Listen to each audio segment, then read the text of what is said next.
মেশিনের পারত যাবি না পা ভিজামো পাও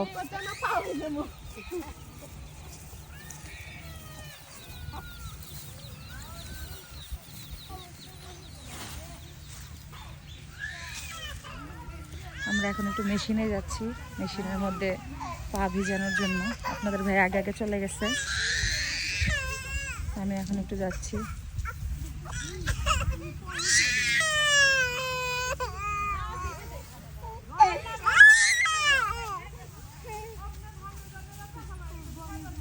এই যেখানে ধানটা নেড়ে দেওয়া আছে, দেখুন কত সুন্দর।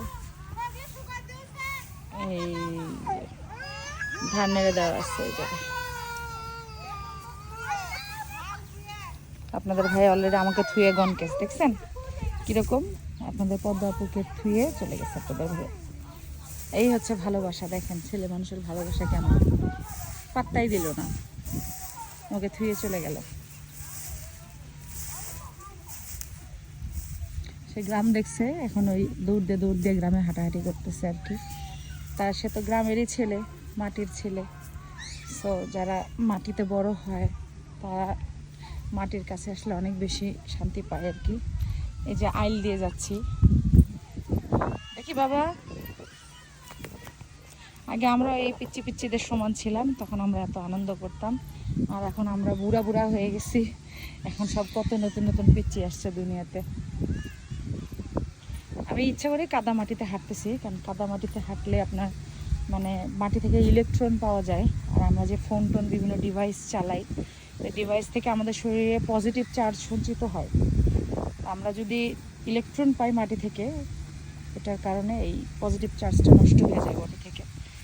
তো যাই হোক, ইলেকট্রন যেহেতু নেগেটিভ চার্জ, সায়েন্টিফিক ব্যাখ্যা আছে, সেই জন্য আমি মাটিতে হাঁটতেছি। হ্যাঁ ভাই, আমি গ্রামের পোলাপান না ভাই, আমি গ্রামে জীবনে আমি চোখের চোখ দিয়ে দেখছি 8-10 বার, ঠিক আছে। এই যে দেখেন, আপনাদেরকে আরো অনেক কিছু দেখানোর জন্য নিয়ে আসলাম। ও কি পানি রে, পানি রে, এত টেস্টি কে রে। আমরা ধরো দেখেন, মেহেদি দেওয়া পা ভিজাচ্ছি পানিতে, ঠিক আছে। এবার পিছলে যাই, সেই পানি, পানি দেখে তখন আমার গোসল করতে ইচ্ছা করতেছে। মাশাআল্লাহ, এত স্বচ্ছ পানি দেখেন না, মানে এগুলো দেখলে মানুষের মন ভালো হবে না কেন। এই যে আপনাদের ভাই আমাকে এখানে টমেটোর বাগান দেখাচ্ছে, দেখছি তোমার মন ভালো করার জন্য নিয়ে আসলাম। এখন কও তো কেমন হয়েছে বাগানটা? ওই যে দেখেন।